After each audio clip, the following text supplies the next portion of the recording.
So we're going to jump right into our next panel, Beyond the Courts, Strategies Communities Can Use to Achieve Change. So Xochitl, Tiffany, Kemal, and Tamika, come on down.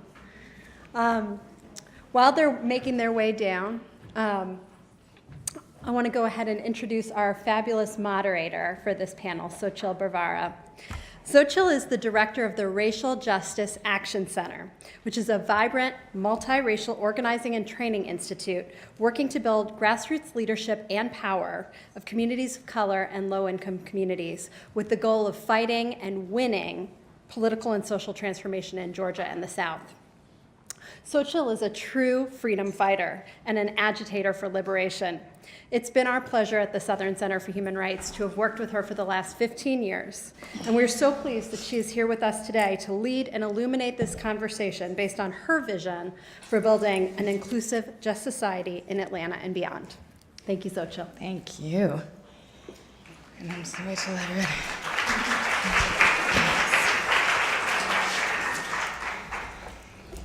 So thank you. I'm just stalling to let Kemal come on down and grab his seat. But good afternoon. I'm really glad to be here, and I thought people were exaggerating about those really nice introductions. I thought, oh, they're just being humble, but no, it actually makes you very shy, and it makes you think maybe I just shouldn't say anything because I sound better in the description of me. But I really appreciate Sarah's introduction and being here with the Southern Center for Human Rights. Like she said, we've had years and years of working together, sometimes with different strategies, sometimes in full collaboration, and it's just incredible to be able to celebrate all of the victories and the wins and the gains of the last 40 years. So very glad to be here and glad to moderate this panel in particular, because folks here on this panel have also had the opportunity to work with over the years, and it's an impressive panel with a really wide range of high impacting work. So I'm going to quick introduce folks and then jump right in. First, I'm going to tell you a little bit about Kemal Franklin, who's been organizing for over 20 years. I wouldn't have to say that he's from New York, because once he opens his mouth, it's really obvious. But he's organized in New York and is now based and been working for years here in the South. His work is really diverse, from Cop Watch programs to Freedom School programs for youth, large-scale community gardens, and alternatives to incarceration. He's also engaged in electoral work as a campaign manager in Jackson, Mississippi.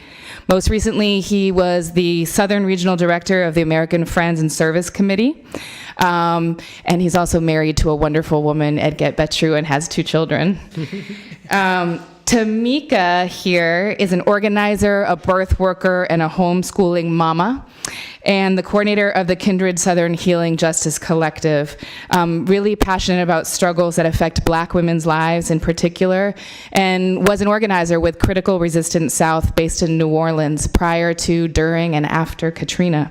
And she currently still sits on the CR advisory board. Been engaged in many campaigns that held abolition as a fundamental long-term vision, and been engaged here on the ground in Atlanta with a variety of campaigns, including that of Alexia Christian, the 26-year-old woman who was shot and killed by the Atlanta Police Department last year. Tiffany Roberts is a civil rights and criminal defense attorney here. She's in private practice, but for over 2 years practiced with the Fulton County Public Defender Office. She's co-founder of Lawyers United for a New Atlanta, and been active in a number of organizations, including Black Lives Matter Atlanta. She's also an adjunct professor of law right here in the school that we're all sitting in. So warm welcome to the panel.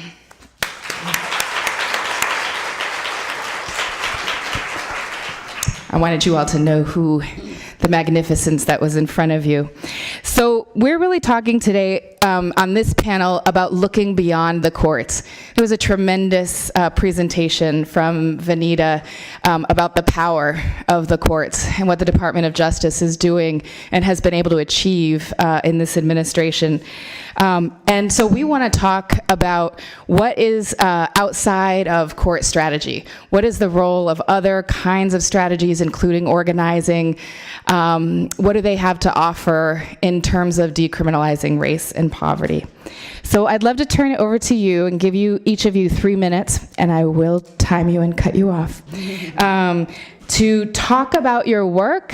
And specifically, I'd like for you to just tell the room one thing you're engaged in right now that around decriminalizing race and poverty that excites you or makes you hopeful for this work. Why don't we just go on down the line? We can start with Kemal and roll on down. Okay. How's everybody doing? Can you guys hear me? Yes. I should also state that I'm a retired or reformed attorney. And I feel like I have on my Florida retirement shirt on today, whereas everybody else is dressed in their grays and blues. So it's nice to see everybody. Here in Atlanta, I think one of the things that's really important to me that I'm doing right now is called Community Movement Builders, which is starting a grassroots organization based in the Pittsburgh area of Atlanta that's really around, we have a community house and a community garden next to it. And what's important to me about that is that this space allows us to do programs in the community, which will allow us to do community organizing. So for me, programs are a way, or what the Panthers would call survival programs, are a way of getting into a certain community and then helping to organize that community around issues of concern. And to me, that's the heart of work that's done outside of the legal system. And actually, I think the work that's even more important than what's done in the legal system is what we do community organizing wise. How do we work with folks who are the most disinfected, the people who don't have the power to make the change? How do we work with those folks to be able to lead and bring about change, and actually to do resource shifting also? So I believe in policy change in terms of decriminalizing race, but I also believe that the heart of decriminalizing race as an issue in this particular country will be when the powerless take power. And that will only come through sort of community organizing that takes on sort of that sort of lead approach. And then really quickly, I also said I'm engaged in something called ATL for All, which is part of the larger coalition at this particular stage against OSD, the Opportunity School District. And I think by defeating that proposed amendment, we also will be helping to decriminalize race. So many people are not seeing this as a racial issue, but at its heart, anything that tries to privatize public education and take local control away from people in their communities is basically criminalizing race or taking power from local communities. So I think those things are important things that we'll talk a little bit more about. But for me, those are some of the things that I'm involved in that help to decriminalize race in my now retired legal profession.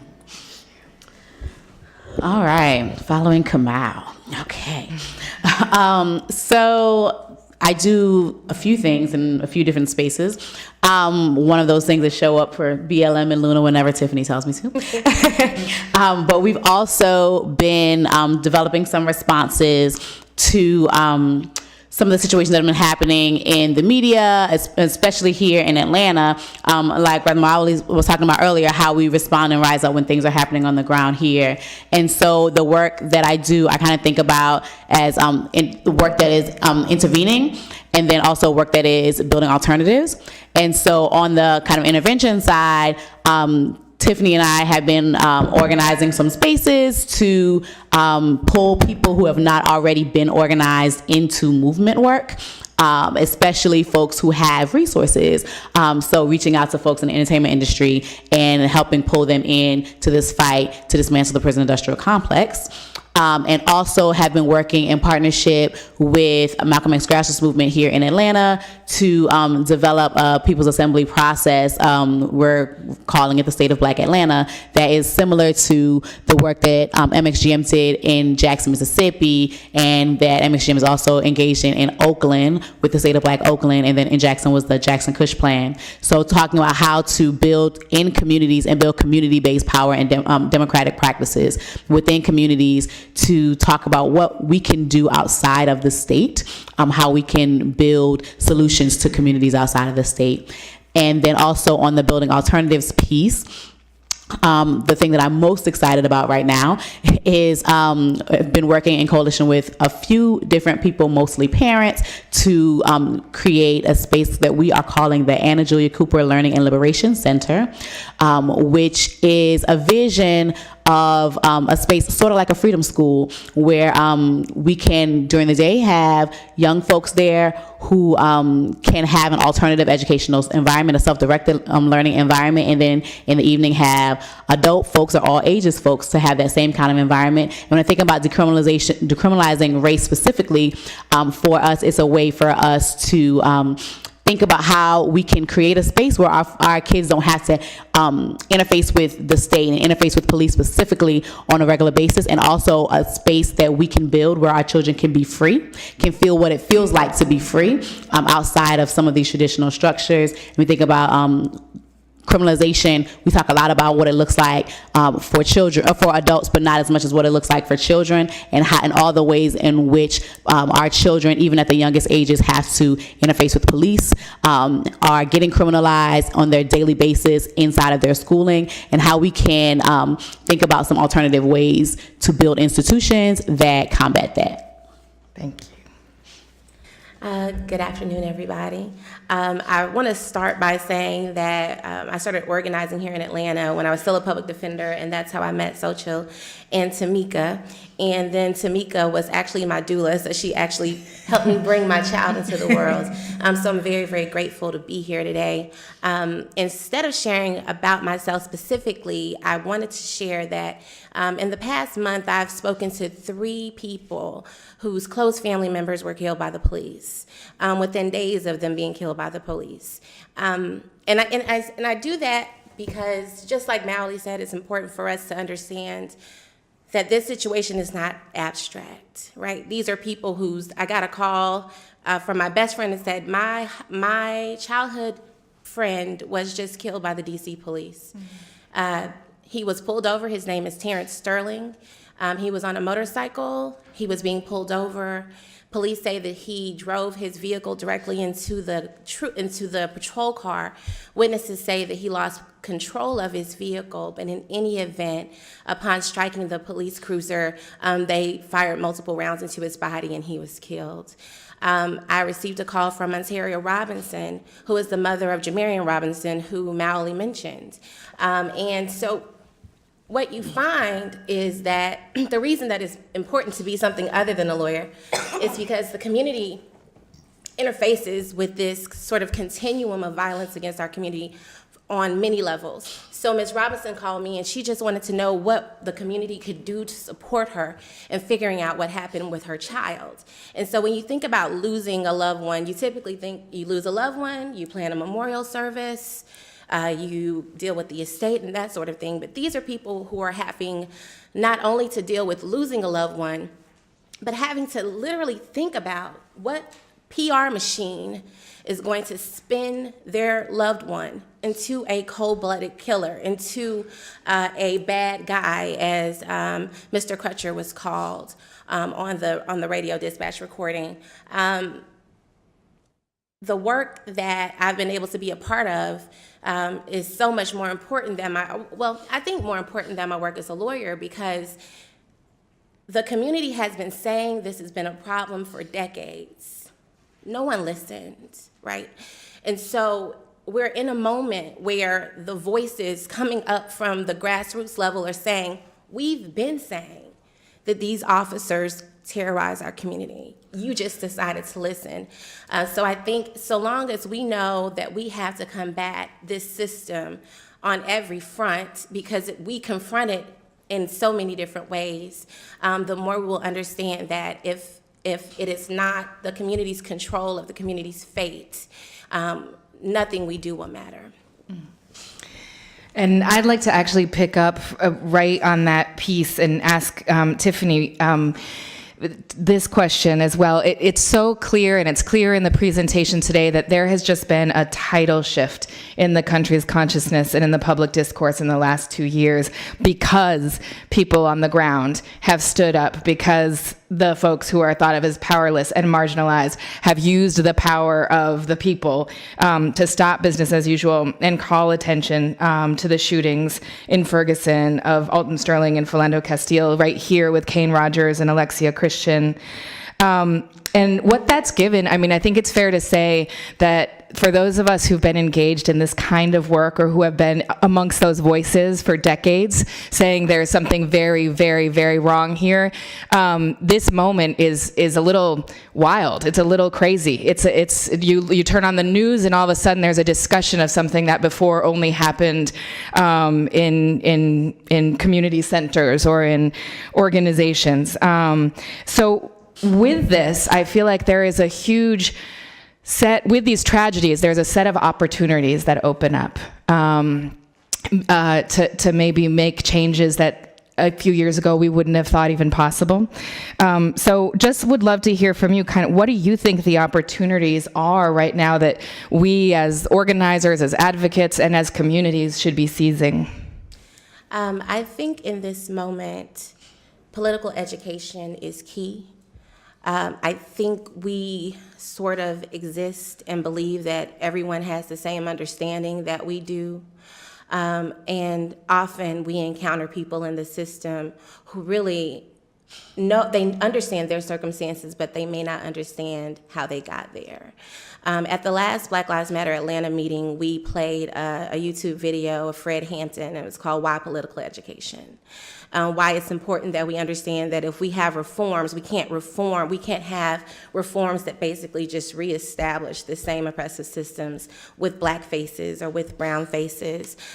We have unfettered access, or we should have unfettered access to public proceedings. I think that it's important that we encourage members of the community not only to listen to the district attorney's call when he says, come look at courtroom proceedings to see how judges are sentencing folks.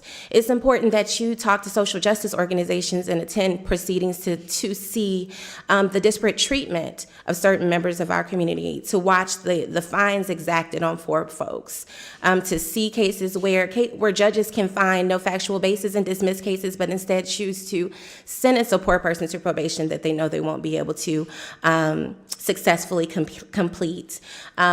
It's important to see the number of nonviolent offenders who are being sent to prison or to jail. I think it's also another opportunity that we have now is to expose the public to organizations that have been entrenched in this work for quite some time, organizations that focus on self-determination, like Malcolm X grassroots movement, like the Street Groomers, which is a group of former gang members who walk children to school, provide them with lunch in places like English Avenue and Vine City, who themselves are still police targets. Organizations like Black Lives Matter, Racial Justice Action Center. I think there is a moment where we have the opportunity to go into communities and say, this is what we're doing. What can we do differently? How can we help? And what would you like to do to get involved? I don't know how much longer folks are going to wait for us to do our part. And I don't know how much longer we can wait to keep marginalizing folks because they don't have degrees, because they don't have the experience, or because of their past experiences. Excellent. It's great. I actually think I'm going to take that and just bounce to another question to Kemal and say, I mean, that's a big statement. Say people, we don't know if folks will wait, right? And how much urgency there feels in communities.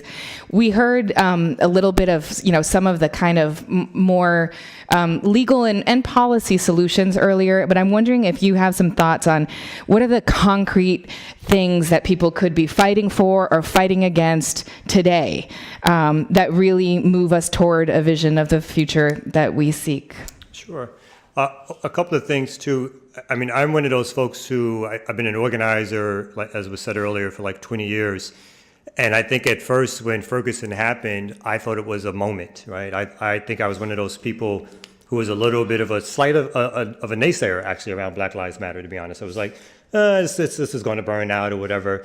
I think I've officially been reformed to understand that this is an actual movement that young people of various stripes have taken a hold of. And whether or not I agree with all the politics within it is something that has to be appreciated because, maybe 4 years prior to this moment, I didn't know if, in terms of all the work that I've done and other people have done, if we would have entered a period where there was real possible radical change led by young people, inspiring folks from different areas of life to get involved, to challenge certain things that were happening in their community, and even to expand upon what this particular moment is. And so now you have different groups and affiliations and politics coming around, and that's what a movement is, right? A movement isn't just one strand of politics, but it's an opening up of sort of a larger level of people coming in with various politics to talk about, to discuss, to decide, to think about what changes can happen.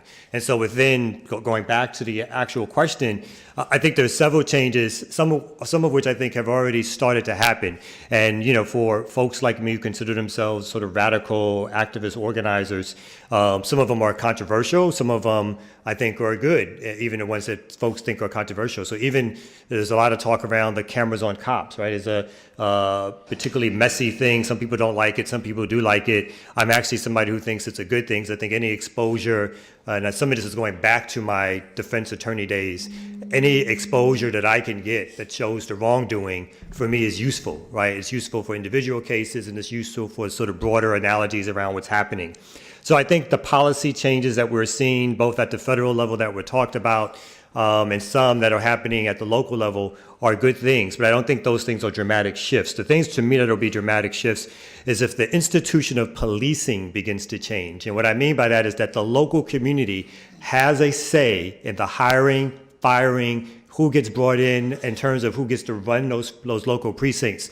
So community boards that actually have citizens in that community sit there and judge the performance of those police, again, have a say in the hiring and firing and the practices of the police and the type of policing that happens in their local community. To me, there's no more radical, important step to take around policing than having community boards oversee precincts. You have to demilitarize the police. What we have in America is a politicized police force that's branded by sort of folks who come out of sort of a militaristic experience around what they think policing should happen, particularly in communities of color, particularly black communities, and that's the way in which they go into it. And it's a top-down organization. So you can get one person fired, it doesn't mean the system changes, right? You can get a police chief fired, it doesn't mean the system changes. You can get a new mayor in, it doesn't mean the system changes. You need something that breaks up the top-down apparatus of the police. And so they're not looked upon as this wide array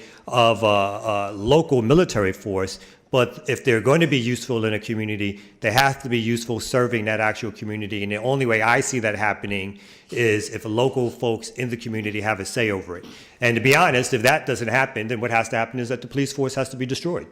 Right? So you can either control the police or you destroy the police, because you can't have an institution in the community that has life and death power over you and you have no control over it. Imagine that, right? Imagine you live a place where an institution has life and death power over you, but you have no power over that institution. So to me, that's how you have to think about this kind of stuff. I think the reforms are important again, but you have to think about the whole structure of how policing happened. And then really quickly, I think this time also allows for resource shifting to black organizations and black communities. Many people are talking about how they want to serve this sort of Black Lives Matter movement that we're in and how they want to support various organizations. But you also have a nonprofit industrial complex that needs to be broken up, because that controls who gets the funding, how much funding, what you get to say, what you don't get to say, right? And what's considered the appropriate way, even within a left range, the appropriate way to organize. And usually it's not about resource shifting, but resource giving until I get tired of you. Mm-hmm. So I think that kind of stuff we also have to look at and be aware of. Right.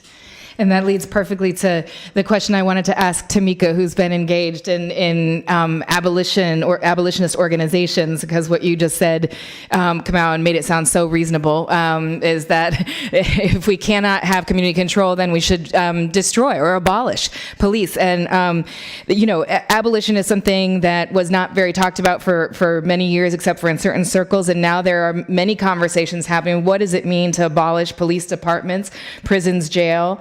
Wondering if you can shed some light on some of the abolitionist movement and how we engage in organizing right now that moves us not just towards reform, but towards real abolition. So I think conversation we had in the hall, I don't know if you want to ask this later, but I'm going to go ahead and jump in.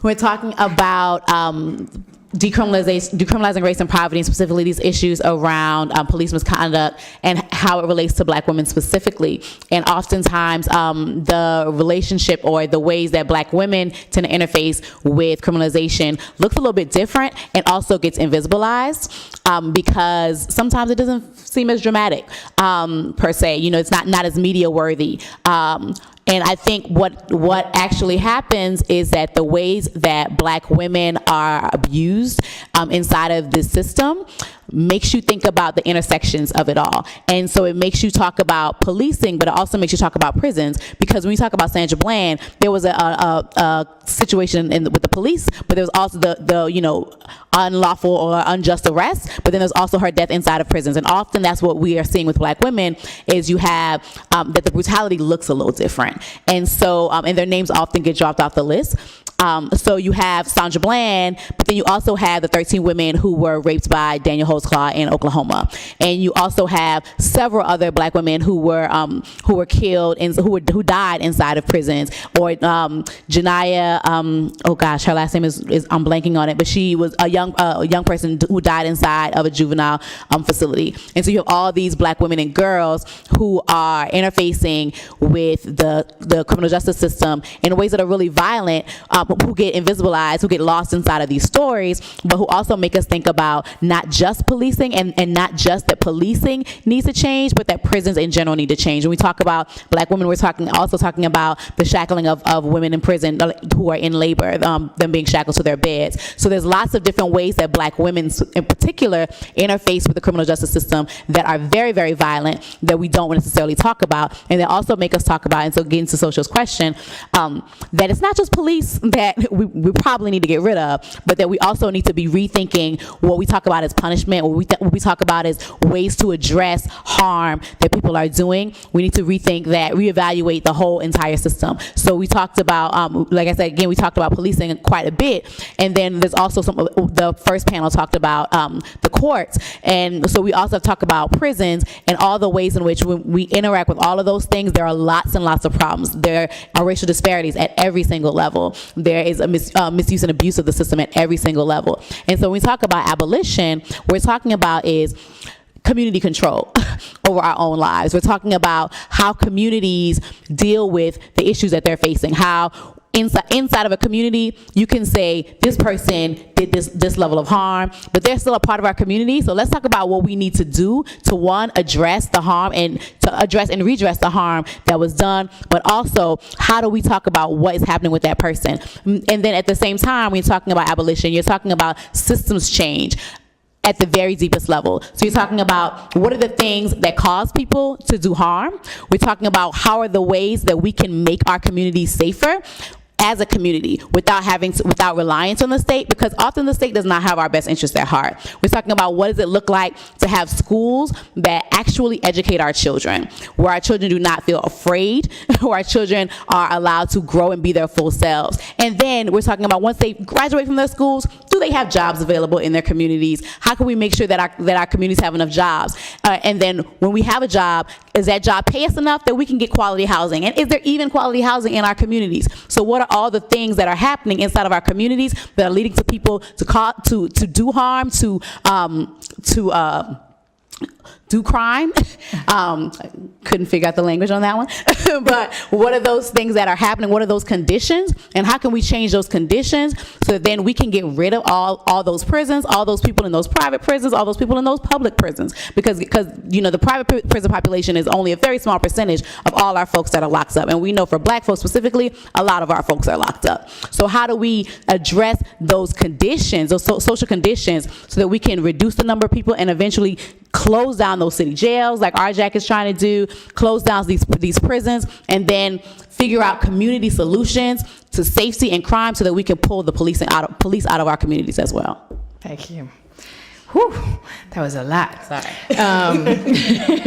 No, I actually have two different questions. So what I'm going to do is say them both and then ask whoever wants to answer each one, or either one would be great, because they're kind of pulling in different directions. One was really building Tamika, I feel like where you were going. So in our communities, and I say our, in Black and immigrant Latino communities, safety gets used a lot as a justification for all of the ways the criminal justice system operates, right? There is a holding up of victims of violence. My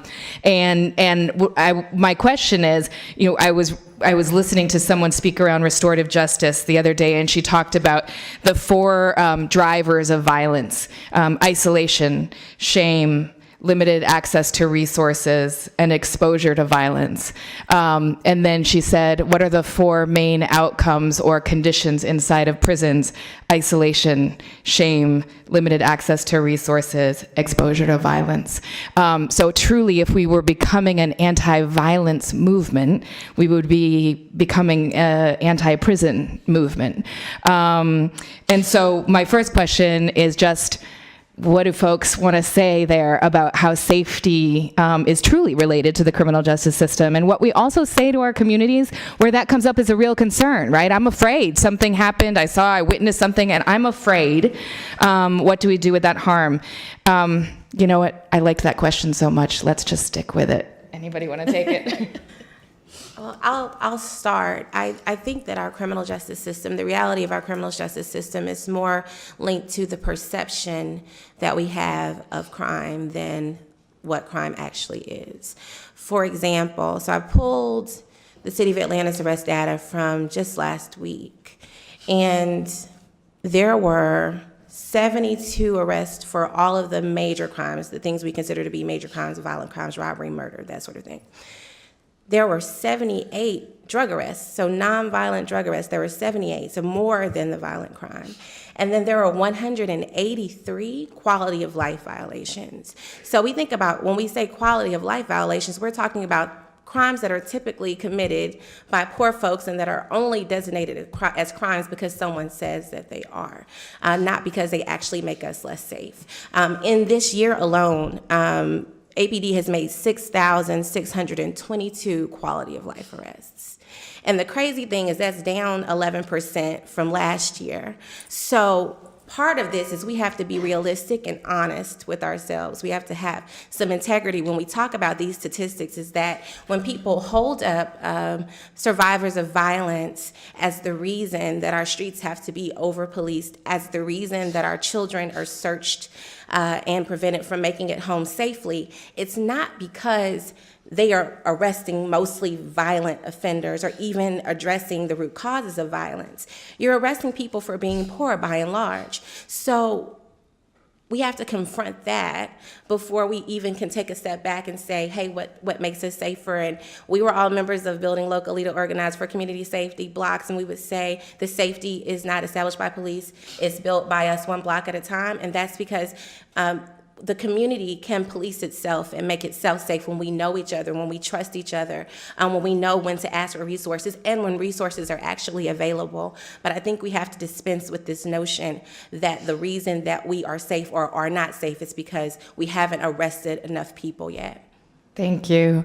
And I'm getting flashed by my timekeeper over here that we're at the end of our time. I'm wondering if we can just go down the line and do the 15 to 20 second anything you didn't get to say, or you can just sing a part of a song or whatever to close us out. I mean, really quickly, I'll just tag on to what the sister was saying is, being from Brooklyn, New York, I grew up in the project, so I'm not necessarily a prison abolitionist, because you can't talk to old black women like my mama and not talk to them about, like, there's folks on the street who are doing ABC, right? And the community feels in general that some protection is needed against some of that activity. But I think you hit the nail right on the head, is that that's something that we're going to have to try to figure out. But that's not really what the criminal justice system is about. It's not about solving crimes. It's about jailing and imprisoning young black people, right? And that's always been what the prison system has been about, to be honest with you. And so part of this, any discussion that I have, it's hard to take sort of a non-historical point of view around what the criminal justice system, the prison industrial complex, where it comes from and what its purpose is. These are not just random acts that just happen to happen in Ferguson and some other places. There's a historical pattern with this. There's a historical legacy with this that's connected to white supremacy and post-slavery positioning of black people in the United States. And that's the major thing that won't get solved through whatever administration is in power, that's the major thing that is only going to get solved through people involved in mass action. The 30-second version of 30 seconds. Okay, quickly. I think that this moment is a big moment for community building and for empowerment of folks. I think what we see is people standing up and telling their stories that they've never told before about their loved ones and themselves. I think that this is a moment, especially because of social media, where we can build community in brand new ways and really, really exciting ways across space and time, and we get to control the narrative. Post-Katrina, once the media stopped talking about Katrina, then people stopped paying attention, and that's when all the really grimy stuff happened. And I think this is a moment with the advent of social media where we can keep that story going. We can keep talking about the issues that folks are facing. We can make the news what we think is important to us. Okay, I'm just making 2 announcements. On the 22nd, which I think is Thursday, the Georgia State University Department of African American Studies, Black Lives Matter Atlanta is bringing an activist, a BLM activist from California to speak. I believe it's at 6:30. You can go to our website. It's blacklivesmatteratl.org. Also, our next general body meeting is going to be October the 16th, and we'll post the location there. And the only other thing I will add is if you are in a position of authority where people who are disenfranchised are asking you to listen to them, listen. Mm-hmm. Thank you. And I know we didn't get to take questions from the audience, so you can grab these folks at the reception if you have things. But on that, we'll close out. Thank our wonderful panel.